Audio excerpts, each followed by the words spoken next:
Bonsoir à tous, merci d'être avec nous pour le 45 minutes. Vous en avez l'habitude depuis le début de la saison. On parle de foot et du foot dans la région des Hauts-de-France. Et sur le terrain, ce soir, François Launay. Salut François, journaliste à 20 minutes. Tu as écrit il y a c'était hier je crois, le LOSC a touché le fond, mais il creuse encore. C'est si grave, docteur ?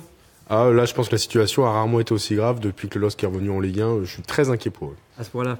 Hervé Veug, journaliste RTL, est à côté de nous. Hervé, je voudrais te faire réagir sur le titre de cette Voix des Sports à l'intérieur. Ridicule après le 3-0 à Montpellier. Est-ce que toi, en tant que journaliste, tu aurais titré la même chose pour le LOSC ?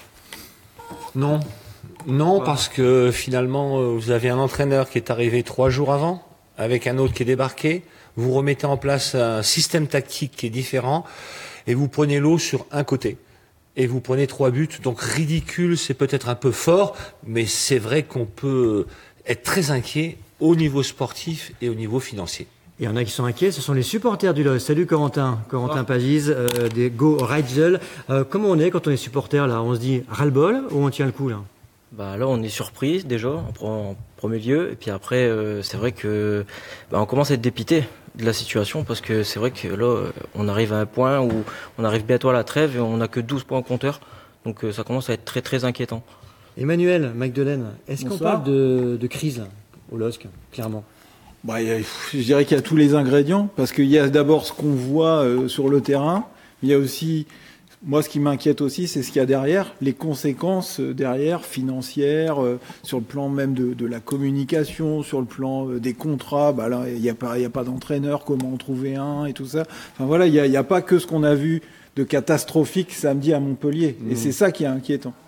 Bon, vous connaissez le principe, hein. Vous partagez ce live avec vos amis et vous postez vos messages. On les posera à notre équipe d'experts qui sont très chauds ce soir, n'est-ce pas, messieurs ? Oui, on est à fond. Beaucoup de messages déjà. Frédéric Fred dit, croyez-vous vraiment à Laurent Blanc ? On va en parler dans quelques instants. Avant ça, une image. Regardez, c'était ce matin, en fin de matinée, l'entraînement du LOSC avec un temps, on va dire, très très nordiste. Et c'était un petit peu dur pour nos footballeurs brésiliens là, sous les bourrasques du Nord. François, est-ce qu'on peut dire, avec l'arrivée, le départ du Bielsa et l'arrivée de cette cellule technique, il y a une éclaircie au LOSC ou pas du tout ? Le résultat de Montpellier le prouve que non. Ouais. 3-0, une équipe qui n'a pas existé. J'ai même envie de dire que ça peut même être ça peut être pire qu'avant, puisque Bielsa avait ses défauts, mais les joueurs avaient quand même un peu peur de lui. À Montpellier, on a vu des attitudes qu'on n'avait pas encore vues depuis le début de saison. La sortie d'Arrojo, qui fait la tête, quoi, parce qu'il n'est pas content de sortir, il fait le tour du terrain, enfin, il manifeste vraiment son mécontentement. Sur le terrain, on a vu des joueurs on avait l'impression qui se moquaient un peu du résultat. Hervé a dit que les 3 buts sont venus du même côté. Le match de Kevin Malcuit, je l'ai rarement vu aussi mauvais. Il y est aussi en défense. Vous avez un entraîneur qui donne les consignes et c'est un autre qui vient parler à la presse pour dire le message.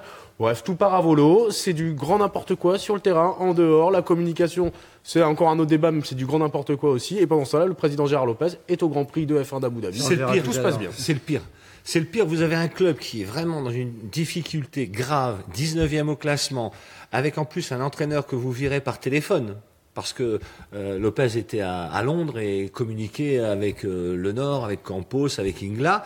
Et 24 heures après, vous le voyez avec Alain Prost à Abu Dhabi dans une... Peut-être le montrer, je sais pas s'il s'est dispo déjà en régie. On va caler l'image de... Un paddock de Formule 1, voilà. Ouais, c'est vrai que c'est complètement dingue.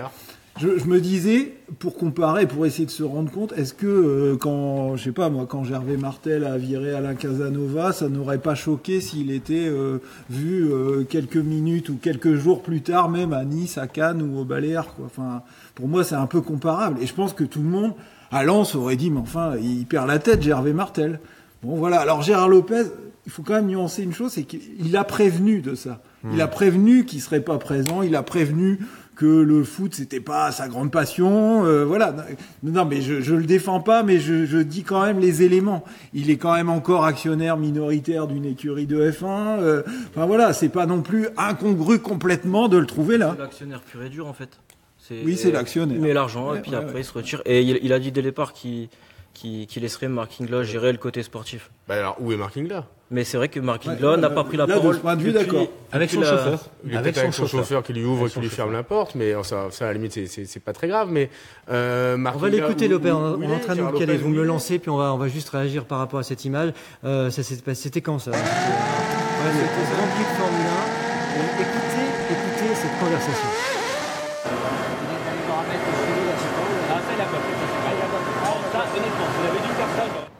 Alain Prost et Gérard Lopez, j'aurais fait quoi là s'il avait su que C'est la première chose que je fais avec Gérard Lopez, je vais voir le caméraman parce qu'il sait qu'il y a une caméra.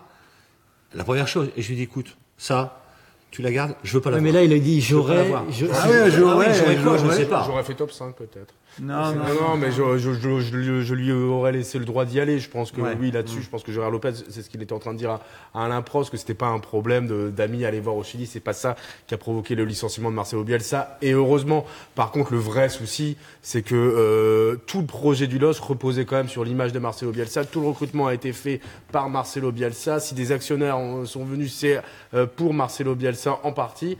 Et Marcelo Bielsa est viré, et on n'a aucune communication depuis. Christiane nous dit sur notre page Facebook, Lopez s'en fout du LOSC, entre guillemets. Mais Corentin, qu'est-ce que tu en penses de ce que vient de dire François? Ça te choque cette image de Gérard Lopez très loin du LOSC? Oui et non, parce que comme je viens de le dire, il avait prévenu en fait qu'il allait pas suivre le LOSC, être présent à chaque match, même s'il a dit qu'il regarderait les matchs à la télé. En ce moment, ça te choque pas, toi? Bah si, parce que vu la situation du club, c'est pas normal qu'il n'y a pas de déclaration que ce soit de Lopez ou même d'Ingla. Le club devrait communiquer un minimum sur la situation. Pour bien mesurer. Juste un mot, regarde, Eric fait, c'est pas Lopez, c'est Lepez. Jeu de mots, monsieur. Ouais, bah ça reste à démontrer que voilà. Mais il avait fait exactement le même jeu de mots avec. Oui, c'était Sédou qui avait dit. Avec Michel Sédou, hein. D'accord. Mais ça revient, c'est régulier. Simplement quand même sur Bielsa. Avant que Bielsa n'arrive, on s'en souvient, dès le mois de novembre 2016. Lopez disait déjà, Bielsa, mon ami, et Bielsa, on va faire un groupe WhatsApp, Bielsa, il va venir, il va révolutionner, c'est un mec incroyable, c'est un fou, mais je l'adore, machin. Franchement, il a communiqué et surcommuniqué sur Bielsa, à tel point que tout le monde était persuadé que c'était sûr, c'était déjà fait, il allait arriver, finalement, il est arrivé qu'en juin. On compare cette surcommunication à la non-communication d'aujourd'hui, c'est là que c'est grave. C'est là que c'est grave. C'est que quand on présente Marcelo Bielsa comme vraiment le point clé de son projet, l'homme sur qui pratiquement le projet LOSC repose, et que quelque part on n'a pas le courage de le garder à cause d'une situation sportive effectivement, et qu'on ne communique pas pour expliquer pourquoi on ne va pas au bout de l'idée selon laquelle Bielsa pouvait amener loin le LOSC, là pour les supporters c'est grave. On va écouter François l'interview tout à l'heure. Vous y étiez, messieurs, à la conf de presse. Il y a un mot, on parle beaucoup de Bielsa. On l'a pas entendu, si je me trompe. Tu me disais tout à l'heure, François. Écoutez, Fernando da Cruz tout à l'heure devant nos caméras. Si ces joueurs-là ont joué parfois à ces postes-là, c'est que certainement le coach avait une idée en tête que je ne connais pas. Donc aujourd'hui, je ne peux pas me permettre de juger de ce qui a été fait avant. Sauf qu'aujourd'hui, dans notre réflexion, nous, au niveau de la cellule, on ne voit pas de ces joueurs jouer à ces postes-là, tout simplement. Donc là, on parle de la polyvalence. Ça répond à une question que je lui ai posée en disant est-ce que Pepe va jouer 9, Thiago Maia arrière gauche, Bissouma arrière droit, je ne sais qui là où il n'est pas à sa place. Il a décidé effectivement avec le staff, cette cellule, de faire jouer ces joueurs-là à la place où ils ont joué depuis des années. C'est pas forcément une erreur que Bielsa ait voulu que Pepe soit un grand attaquant. C'est possible. Seulement, il n'avait pas le temps. Il n'avait pas le temps. Mais Manu, tu disais que c'est Campos qui a décidé. C'est là où on voit tout le machiavélisme de cette histoire. En plus, c'est un film. Parce on sait très bien qu'il y avait les pro-Bielsa, les pro-Campos. Bielsa est parti, Campos a pris le pouvoir. C'est Sacramento, un de ses pros, qui est aujourd'hui, en fait, finalement, le technicien, l'entraîneur de cette équipe. Donc, de qui reçoit les ordres. Et pourtant, c'est da Cruz qui vient devant la presse. Ouais, donc en plus, rien n'est assumé, rien n'est clair. Tout est flou. Enfin, le LOSC depuis le début de saison. Alors, il faut faire très attention jusqu'à mercredi. Parce que mercredi, il y aura l'entretien préalable de licenciement. Tout le monde va être très prudent dans ses déclarations pour pas dire le petit mot qui servira à l'avocat de l'un ou à l'avocat de l'autre. Et vous avez vu qu'il y a un certain nombre de choses qui traînent sur Internet en ce moment concernant Marcelo Bielsa. Il était jeudi soir au Casino Partouche avec l'équipe belge Barrière. Partouche. Barrière. Il y a d'autres vidéos qui circulent regardant un ordinateur pendant le match de Montpellier pour savoir si c'était c'était ça ou c'était pas ça.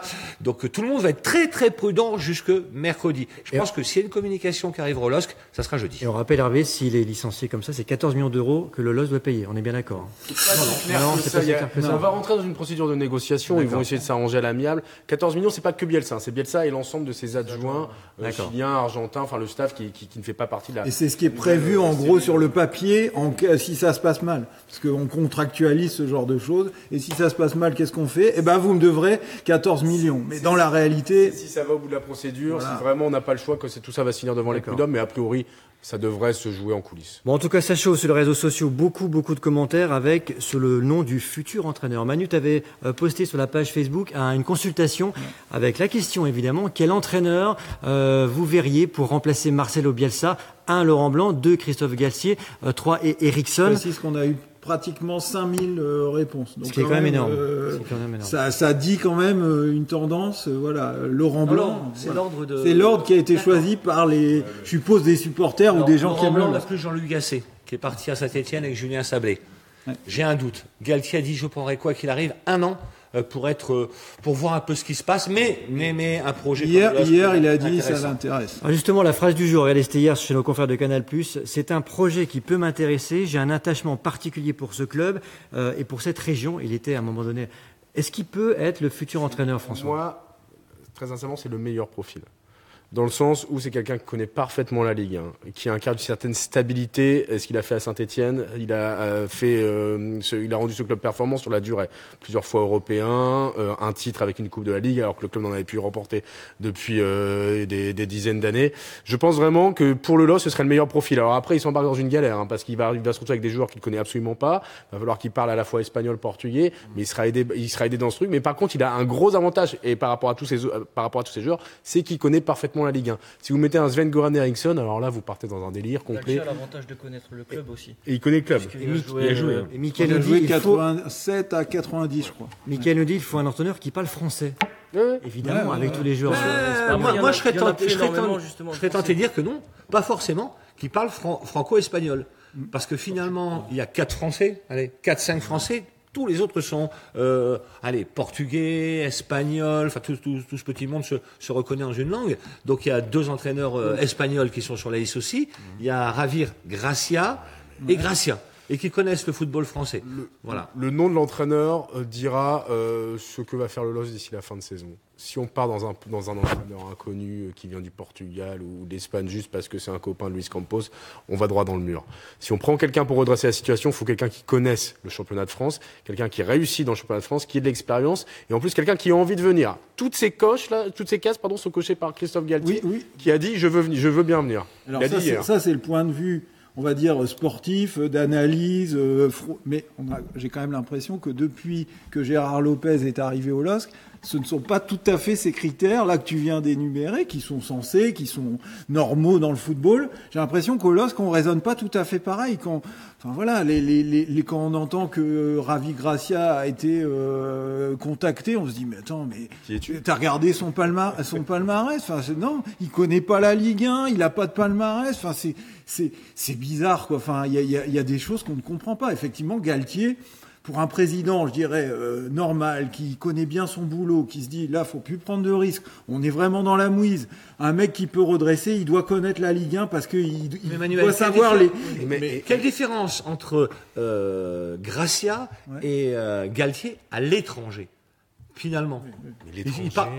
Mais l'étranger... Pour les investisseurs étrangers, tu ne peux pas être persuadé ils sont en train de fuir, là. Tu peux pas être... Ils sont 19e. Non, mais tu peux pas être persuadé que, Lopez n'ait pas été soumis à ces investisseurs pour prendre une décision. Parce que l'argent ne lui appartient pas. Ça, il y a peut-être eu un peu peur. On lui a dit, écoute, il faut que tu fasses quelque chose. Il faut que tu changes. Et il y a peut-être d'autres gens qu'on ne connaît absolument pas, qui sont dans des sphères diverses et variées, qui l'ont incité à lui dire, et franchement, Galtier, Gracia, ça fait quelle différence? Corentin, vas-y. Je pense qu'on aura un entraîneur reconnu, comme à l'image de Bielsa.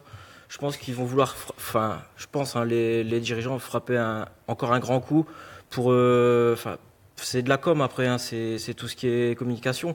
Mais Moi, je pense qu'on aura un entraîneur quand même connu mondialement pour redresser la situation. Corentin, Daniel dit Blanc parle espagnol. Ça, c'est une info. Pourquoi pas. Beaucoup de messages aussi pour Blanc, Galtier. il a déjà refusé, Blanc. Galtier serait bien car lui va taper du poing sur la table. Frédéric dit va-t-il savoir reprendre la difficulté du club Galtier? Toi, Corentin, Laurent Blanc, ça fait quand même rêver au LOS, non? C'est vrai qu'on ne dirait pas non, hein, dans la situation où on se trouve. C'est sûr, Laurent Blanc, mais pour moi, ça m'étonnerait qu'il accepte le projet lillois parce que il a fait ses gammes à Bordeaux. Après, il est parti en équipe de France. Il a été à Paris. Franchement, qu'est-ce qu'il viendrait faire à Lille? Il a plus à perdre qu'à gagner s'il vient à Lille, clairement. Ouais, et puis Laurent Blanc, c'est quelqu'un qui aime bien arriver dans du velours. Il a refusé plein de projets. Il a pris le PSG. Il a commencé sa carrière à Bordeaux. Ensuite, il a pris l'équipe de France. Faut pas lui demander d'arriver dans un club qui est avant-dernier de Ligue 1. Et en plus, Hervé l'a dit, il n'aura pas son adjoint fidèle qui fait toutes les séances d'entraînement, à savoir Jean-Louis Gasset, qui vient de rejoindre l'AS Saint-Etienne. Moi, je pense vraiment pas que Laurent Blanc viendra à Lille, surtout dans ce contexte. Vous avez un Lille européen, l'analyse serait différente. Mais là, pour prendre un club avant-dernier de Ligue 1, il faut vraiment le vouloir. Et Galtier, encore une fois, a dit hier, peu importe le classement, moi je veux bien aller. Mais là, il n'a pas le profil. Laurent Blanc n'a pas le profil. Non, Laurent Blanc n'a pas le profil. Et d'ailleurs, il l'a tellement pas qu'il avait dit non dans un premier temps. Laurent Blanc, c'est un peu à l'image de Zizou. En fait, il va plus prendre un club européen, un club reconnu. Et on rejoint aussi toujours la même question, le projet du LOSC. Le projet du LOSC, c'est pas de faire une équipe avec le passé du LOSC, avec l'idée de bâtir une grande équipe, c'est de faire un showroom pour pouvoir revendre plus cher les joueurs. Aujourd'hui, quel entraîneur aujourd'hui est capable de continuer à assumer ça? Parce que ça, je peux vous dire, du point de vue de Gérard Lopez, c'est-à-dire du point de vue financier, il n'est pas question de renoncer à ça. Il va falloir, pour pouvoir financer l'emprunt qu'il a fait pour acheter le LOSC, il va falloir revendre des joueurs très chers. Il est fini le showroom. Il est fini. Ouais, Il va arrêter avec le showroom, les expériences. Il va falloir mettre 4 défenseurs, basiquement. 4 défenseurs, 3 milieux, 3 attaquants, s'appuyer sur une construction qui va perdurer pendant la saison. Et puis avec les joueurs quand tu achètes une entreprise avec un emprunt, tu es obligé de faire de ton équipe un showroom. Et ça, on ne pourra pas revenir en arrière. Sinon, il ne pourra pas rembourser. Et s'il ne peut pas rembourser, il faut le dire clairement, je pense aux supporters, s'il ne peut pas rembourser, c'est le LOSC qui meurt. C'est le LOSC qui meurt. Mais bien sûr, donc il faut quelqu'un qui redresse la situation. François, avoir une image.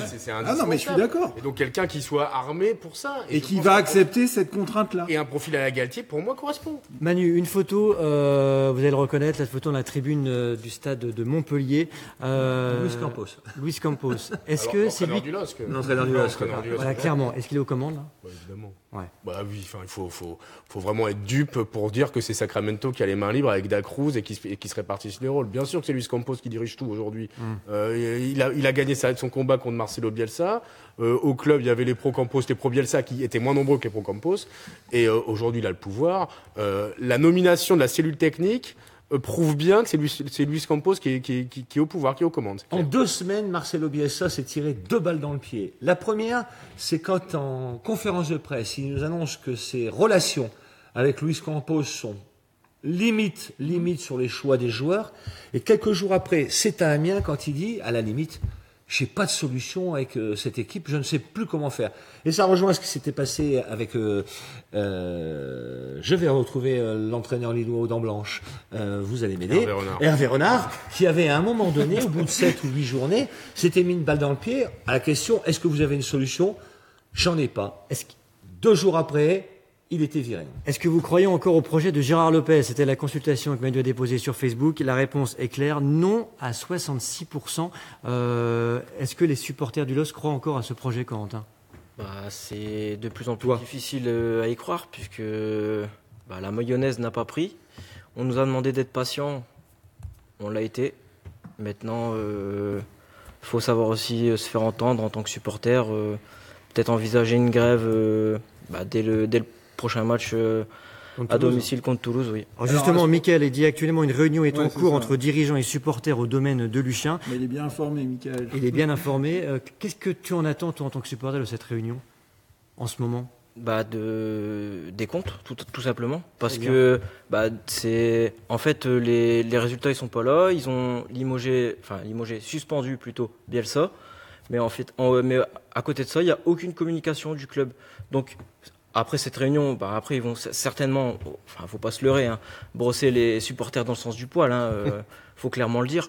Mais Après, j'espère que les responsables de section sauront faire le lien entre cette réunion pour nous informer vraiment ce qui s'est dit. Vous vous rendez compte que la direction du LOSC, sans doute Marc Ingla doit y être, est en train de parler aux supporters, donc à ceux qui viennent au stade, qui représentent peut-être 50 ou 60 000 personnes. La presse n'a pas eu un seul mot du LOSC, sauf le fameux communiqué, et elle s'adresse à plusieurs centaines de milliers, plusieurs millions. C'est quand même hallucinant. Oui, au point presse, mais c'était l'entraîneur. Au point presse d'aujourd'hui. Donc là, on marche sur la tête. On marche sur la tête. Ézéchiel Ponce, qui était interviewé. Regardez ce qu'il pense par rapport aux supporters. Écoute-le. La réaction de nos supporters, pour moi, est normale par rapport à la situation dans laquelle nous sommes.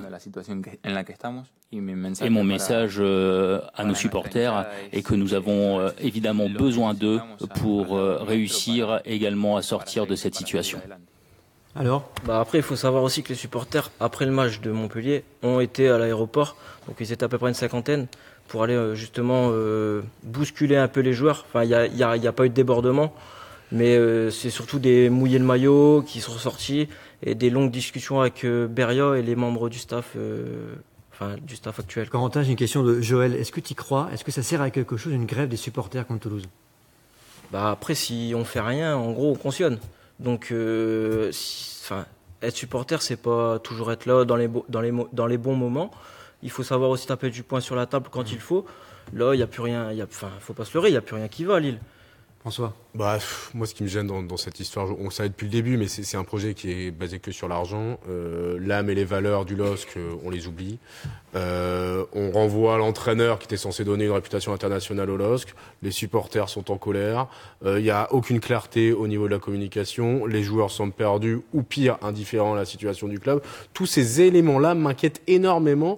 Et vu le calendrier qui attend le LOSC d'ici la trêve de Noël, il y a de quoi être vraiment très stressé, d'être très inquiet. Ils vont quand même à Lyon mercredi. Ensuite, ils reçoivent Toulouse dans un contexte très tendu. Après, ils vont au Parc des Princes sur la pelouse du PSG. Ils se déplacent à Dijon, puis ils reçoivent Nice. Franchement, si vous avez plus de 20 points après cet enchaînement-là, mes respects, parce que ça va être très compliqué. Vivement Noël. Ouais, vivement Noël. Il y a un mot important qui est revenu en 15 jours. Sur votre plateau ici, Vaïd disait les valeurs du LOSC. Vaïd Alilozic.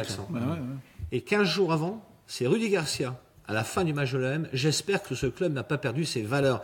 Vu d'extérieur, alors que nous sommes à l'intérieur, tout le monde dit exactement la même chose. Donc si Gérard Lopez pourrait retrouver les valeurs, c'est d'abord être présent le plus souvent possible, être dans le vestiaire, être au match, serrer un petit peu les boulons et montrer qu'il y a un vrai chef et un vrai patron. Et se montrer très modeste.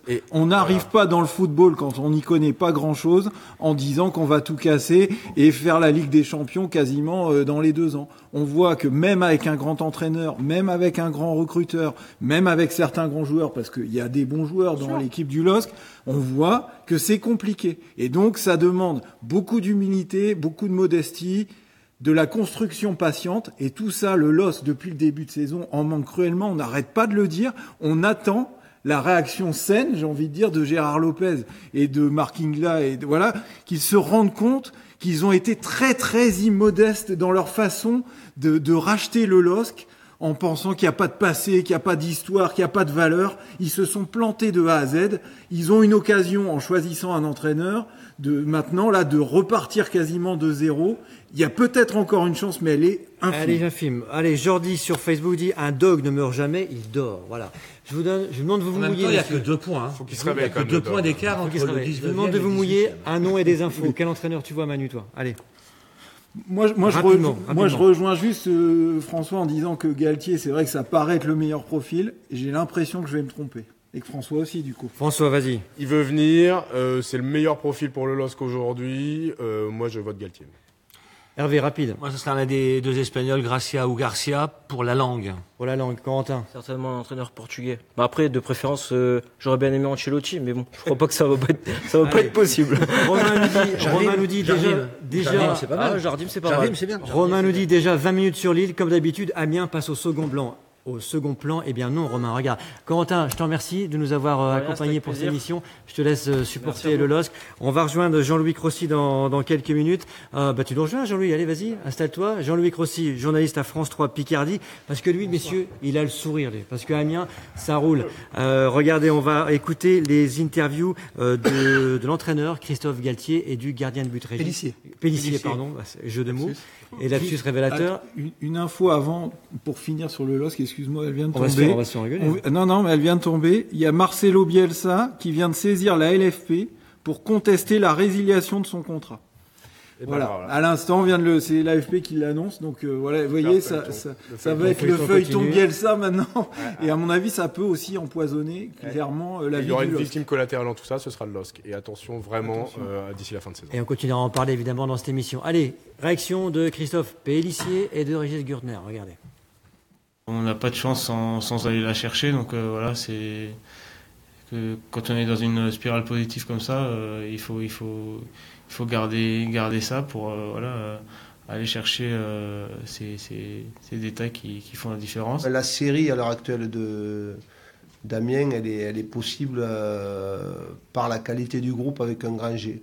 Voilà, tout le monde participe, tout le monde fait l'effort avec ses qualités, donc amène ses qualités au groupe, c'est ça le plus important. C'est sûr que souvent on dit que la tête conditionne le reste, donc quand on gagne on est plus positif, donc peut-être que ça agit sur la récupération, du moins.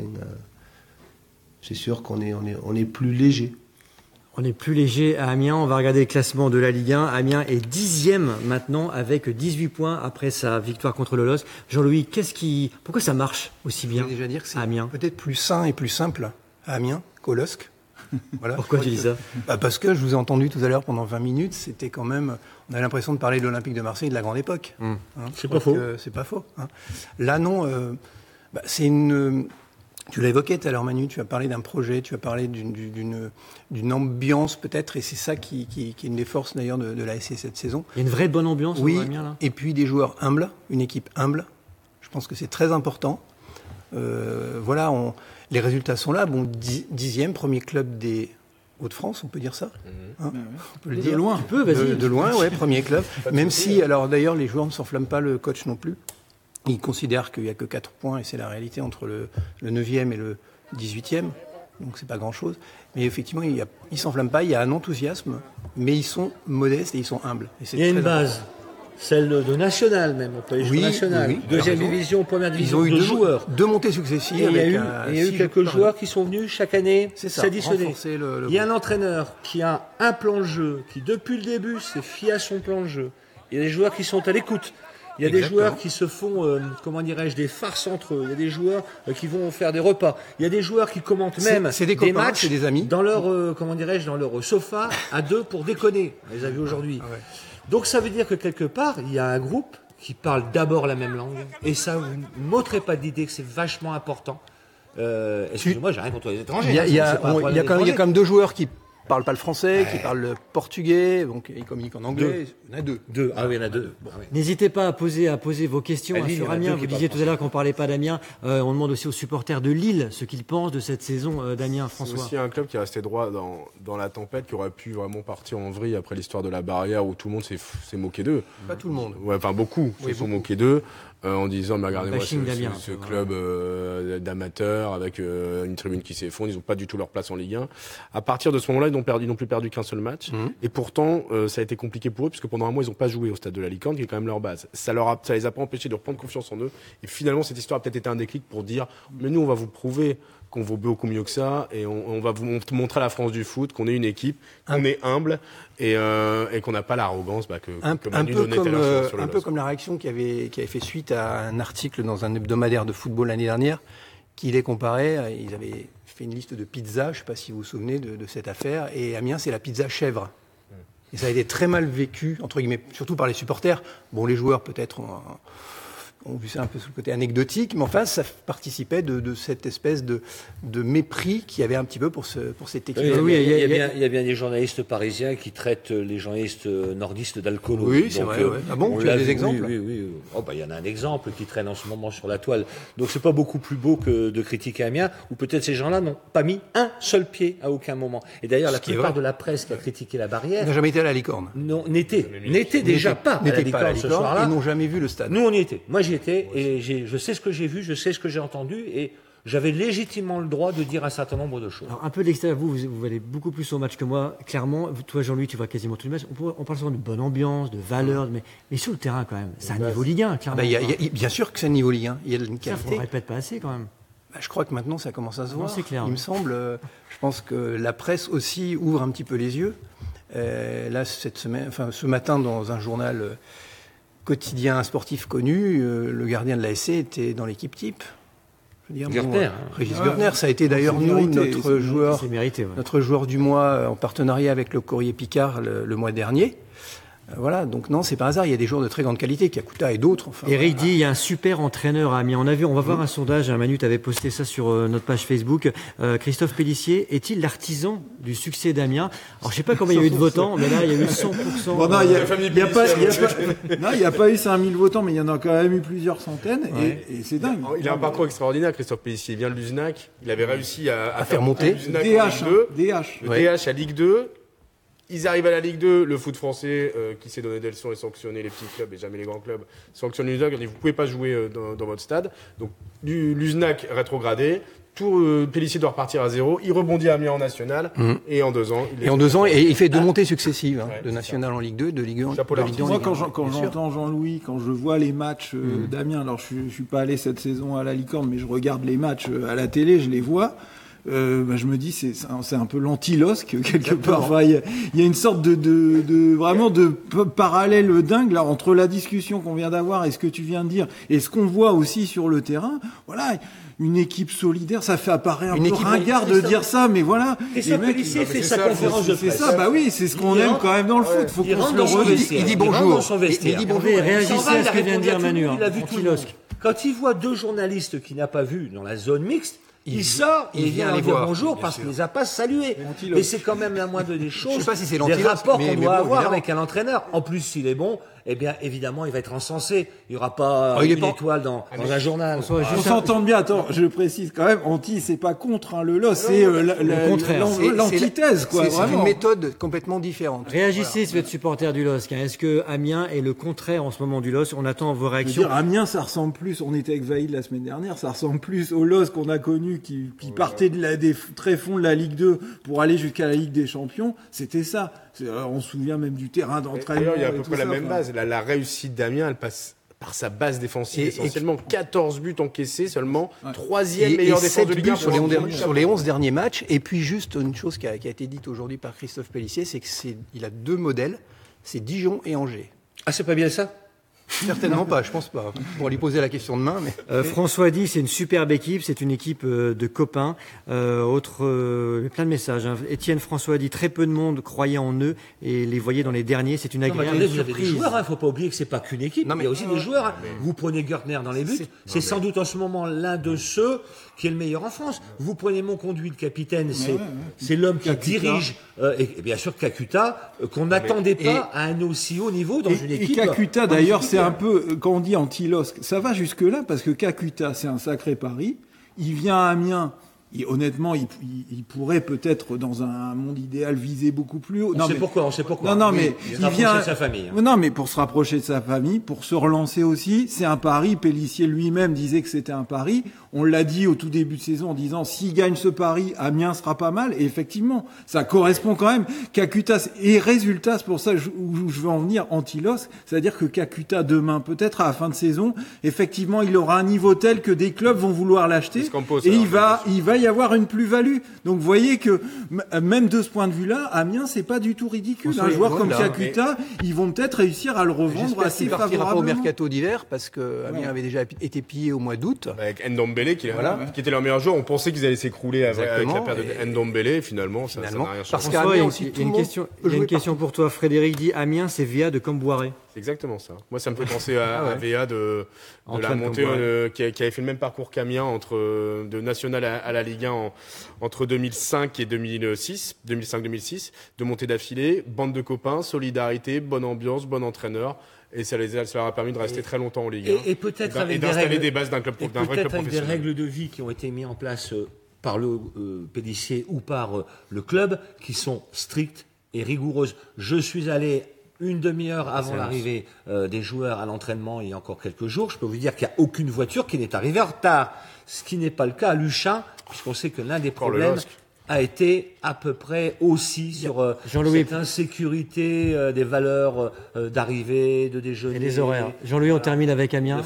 Il y a un point aussi que je voudrais noter, pas saluer, mais en tout cas noter, c'est le travail énorme aussi de la préparation physique de la SC, parce qu'au-delà des qualités techniques, on se rend compte que, à la fois, sur le plan physique, ils sont très forts et ils ont un banc quand même qui arrive. Parce que à chaque match, il y a un turnover. Il y a la moitié de l'équipe qui est changée. Demain, contre Dijon, il y a 4 ou 5 joueurs qui n'ont pas joué à Metz qui seront là. Grégory Dupont, on suivra. Le préparateur historique du LOSC, quitte le LOSC et sera à la Fédé le 1er décembre, entre autres. Amiens-Dijon, Jean-Louis, tu disais mardi 28 novembre, donc c'est demain. C'est demain à 19h.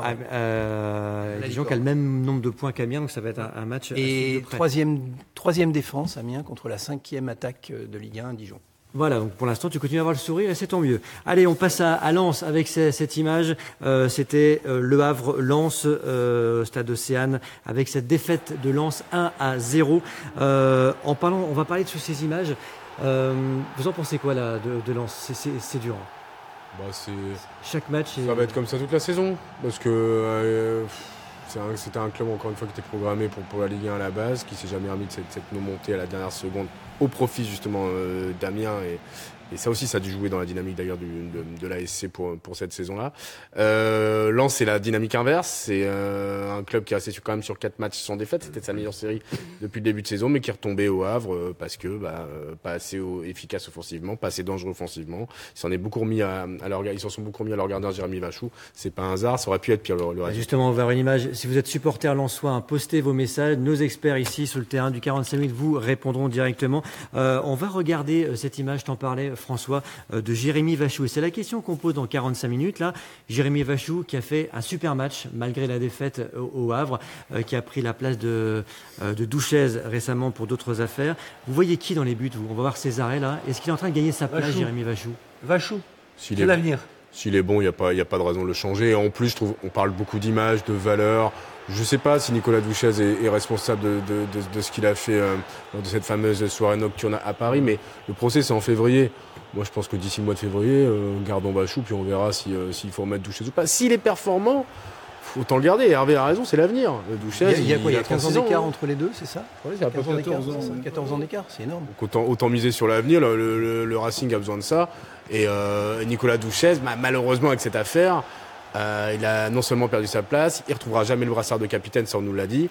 Donc autant faire confiance pour autant à Vachou s'il apporte satisfaction. Mais c'est pas nouveau en plus, Douchez. La qualité de Douchez, on le juge pas là sur ce remplacement de Douchez, de Vachou, pardon. Vachou, hein. On le juge l'année passée lorsqu'il a déjà remplacé pour une blessure Douchez et où il avait été plutôt performant. C'était dit tiens, Lens a un gardien de cette qualité-là. Mais il y avait Douchez.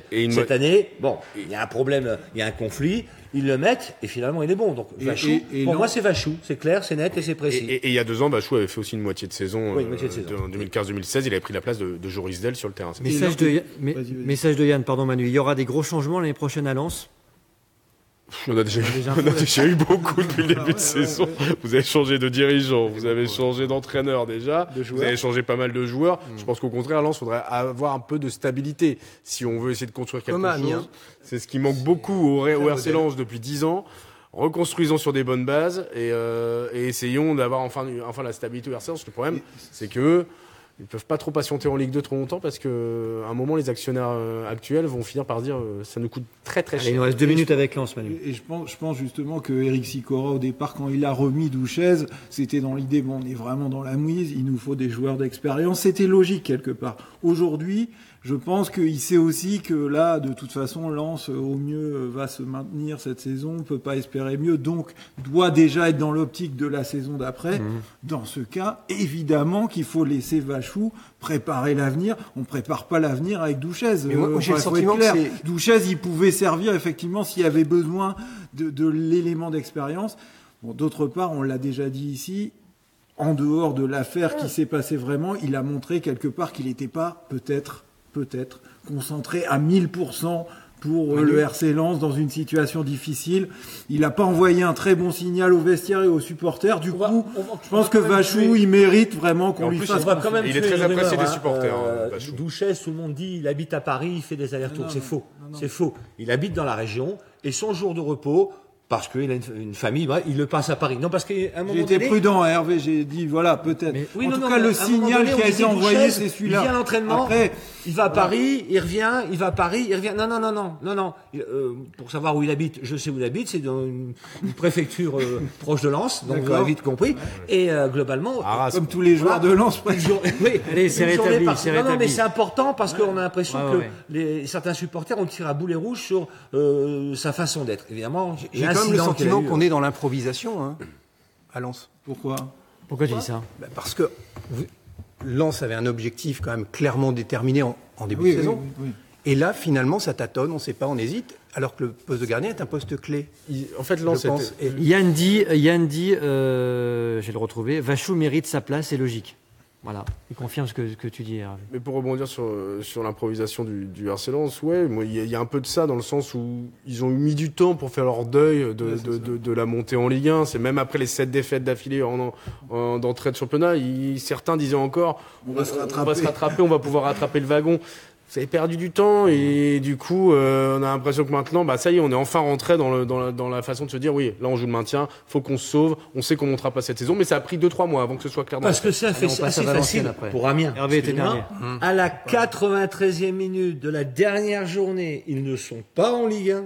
À la 93e minute plus 10, ils sont en Ligue 1 et ils surfent sur cette formidable aventure qui leur est arrivée. Tu parles d'Amiens? Oui, d'Amiens. 96e, pas 96e, monsieur. Lens, par contre, ils surfent sur rien du tout, ils surfent sur le contraire. Allez, messieurs. Donc les situations sont pas pareilles. On a parlé de Lens. Yéyé nous dit, quand est-ce qu'on parle du VFC? Eh bien, c'est maintenant, avec cette info, comme un paradoxe. On va voir une image, Manu. La dernière victoire de VFC de Réginald Ray, 4-2 face à Lorient, grâce à Roudet, Motiba et Mauricio, au classement de Ligue 2. Un super Roudet, super match. Chapeau. Manu, c'est le paradoxe, et on en parle dans cette émission. Sur le terrain, ça marche, ça cartonne même, il y a des buts. En coulisses, et François nous donnera des infos tout à l'heure, ça coince. Alors, j'ai noté, vous m'excusez, mais parce qu'il y en a tellement, entre guillemets, des affaires en coulisses que ça paraît même un peu dingue. La DNCG qui demande des éléments complémentaires. Donc sur le plan financier, on n'est pas hyper serein. La DNCG n'a pas validé là pour le mercato d'hiver. Il y a une enquête judiciaire qui a été ouverte pour des soupçons d'emploi fictif, notamment par rapport à Nuno D'Acosta, qui était peut-être employé dans une des sociétés liées à Edisdiac. Voilà. Mais bon, dans quelles conditions, on ne sait pas, l'enquête le dira. Il y a un procès au prud'homme, des procès au prud'homme pour plein de gens, des administratifs, des entraîneurs, des joueurs, enfin voilà, et des sommes en jeu énormes. Il y a une procédure au tribunal de commerce concernant un dossier de sponsoring, un litige. Un abus de bien social. Voilà, un abus de bien social pour parler clairement. Un contrôle fiscal qui vient d'arriver avec en jeu aussi plusieurs centaines de milliers d'euros. Le dossier des élus qui ne soutiennent plus clairement Edisdiac. En premier, le maire de Valenciennes qui est clairement en conflit ouvert et qui a décidé, truc quand même rarissime, de baisser la subvention au club amateur, donc à la section amateur, de 370 000 euros. Énorme. Et les supporters qui, on va dire à 80%, ne supportent plus Edisdiac. Ça fait 7 dossiers chauds c'est ce que dit Sébastien, en coulisses. Et franchement, c'est quand même assez rare que tout se cumule comme ça de partout, quoi. François, est-ce que le Valenciennes est en danger en coulisses? Sportivement, non, c'est une certitude. En coulisses, il faut faire attention. officiellement, on s'inquiète pas du côté de la présidence d'Edis Dieck, puisque à la fin du mois de juin, à la fin de la saison, en juin 2018, il y aura la fin de la procédure de conciliation du tribunal de commerce, qui pour l'instant fait que Valenciennes doit rembourser 165 000 € par mois pour la dette qui était contractée jusqu'en 2014 et qui a failli coûter un dépôt de bilan au club, mais ça représente quasiment 2 millions d'euros. Edis Dieck pense pouvoir finir de rembourser en juin 2018 et du coup avoir un peu plus les mains libres. Mais Manu en a parlé, parce qu'il y a toujours un mais à Valenciennes, il y a des dossiers au prud'homme qui pourraient faire que Valenciennes doive dépenser plus d'argent que ce qui était prévu. Il y a déjà un procès en appel qui a été décidé avec 400 000 € à verser à 3 anciens salariés. Et jeudi, il y a Bernard Casoni, ancien entraîneur de Valenciennes, qui passe aussi devant la cour d'appel de Douai pour un litige suite à son licenciement du club en février 2015, si je ne dis pas trop de bêtises. Et ça pourrait coûter cher à Valenciennes. Le club réclame 1,3 million. Il réclame 1,3 million. Le club espère que ça ne sera que, entre guillemets, 400 000 €. En tout cas, c'est ce qui a été provisionné par le club. Si c'est plus, c'est ce qui conditionne l'accord ou pas de la DNCG. C'est en fait la DNCG, elle attend des éléments statutaires. C'est ça les éléments statutaires qu'elle attend, des éléments complémentaires.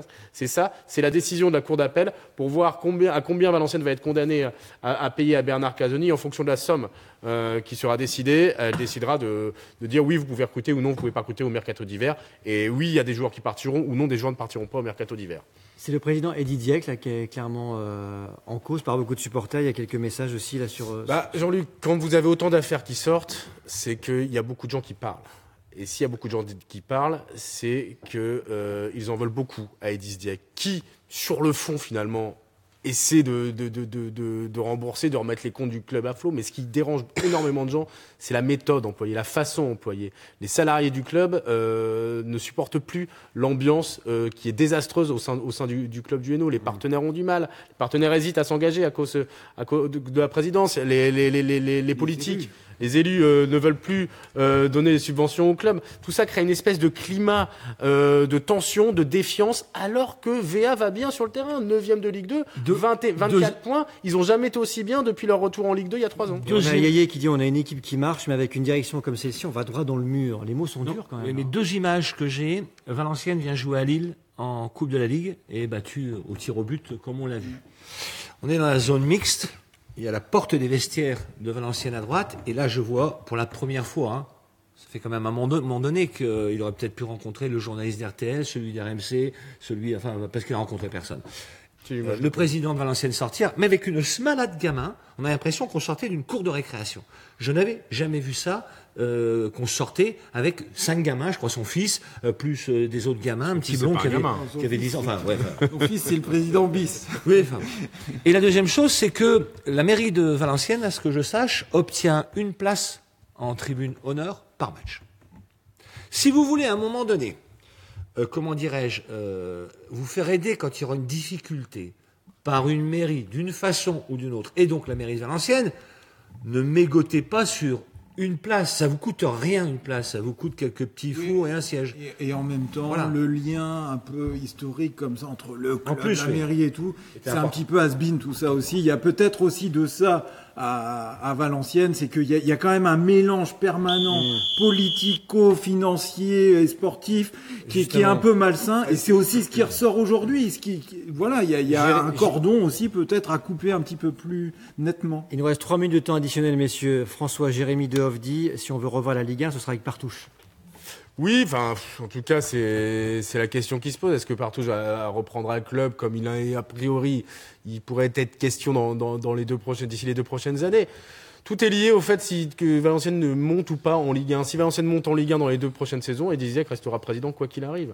Et voilà, mais je pense qu'il faut qu'il mette de l'eau dans son vin s'il veut que les choses s'apaisent. Parce que c'est vrai qu'autour de lui, c'est un peu la défiance à tous les étages. Il y a que ses proches qui le soutiennent encore. Et il faut que les résultats suivent pour pas qu'il y ait de plus en plus de tensions qui montent. Il y a 6 ans, 7 ans, il reste 2 minutes. Il y avait 4 clubs de Nord-Pas-de-Calais. Nord-Pas-de-Calais, en Ligue 1. Ouais, avec Boulogne. Ouais. Avec Boulogne, donc Valenciennes.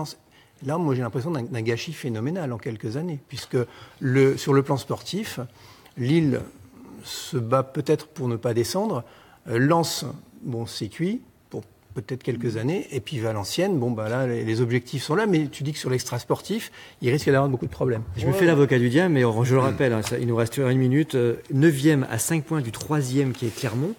Clairement, Valenciennes peut monter en Ligue 1 à la fin de saison. Là. Ah bah, il faut être dans discuter les barrages déjà. Ils jouent à Sochaux, c'est ça, hein, ils jouent à Sochaux demain. Voilà.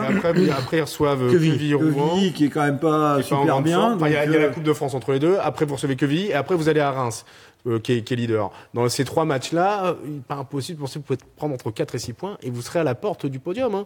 Donc il y a une très bonne saison sportive qui vient, d'ailleurs, on peut commencer à le dire, valider finalement la décision des Diziek de remplacer Farouk Hadjibedji, ça commence à prendre forme. Ça, il faut... Si, un petit peu, Hervé est pas d'accord. Ah non, je suis pas d'accord, parce que c'était exactement à peu près la même chose avec Farouk, on va pas revenir dessus. Rabuel l'a remplacé, il a gagné 2 matchs, et les 4 premiers matchs de Ray, c'est 4 défaites. 3 défaites plus une élimination. Il vient de gagner 2 matchs. Donc on va pas critiquer le nouvel entraîneur, mais pour l'instant, on va dire qu'ils ont tous fait pareil. Tous les 3, ils ont fait à peu près pareil, et ils amènent le club sur des bonnes bases, ce qui veut dire qu'effectivement, cette équipe a peut-être quelque chose qu'on ne soupçonne pas encore, et pour avoir vu le match contre l'Orient, il y a de la ressource morale, et puis il y a Roudet. Alors, voilà. Quand Louis, ce garçon-là, on peut... Il n'y a pas que lui, mais c'est vrai qu'il fait du bien. Louis, en 20 secondes, tu vois Valenciennes avec Amiens l'année prochaine, en Ligue 1? Très bien, je pense qu'il y a des derbys, et puis que Lille reste aussi, peut-être. Allez messieurs, c'est bientôt la fin de cette émission. On va se quitter avec ce message d'Éric Beauchamp qui nous dit: merci messieurs pour votre superbe émission. Voilà, ça fait plaisir, cette émission elle est pour vous. On est là tous les lundis à 19h30 sur les réseaux sociaux, sur la page Facebook de France 3 Nord-Pas-de-Calais et France 3 Picardie. Merci François, merci Hervé, merci Jean-Louis. Bon retour avec le sourire en Picardie. Merci Manu. Merci à Corentin. Et merci à Corentin qui est à côté de nous et qui va suivre le LOSC de très près, bien évidemment. Allez, à lundi, 19h30 pour 45 minutes. Ciao.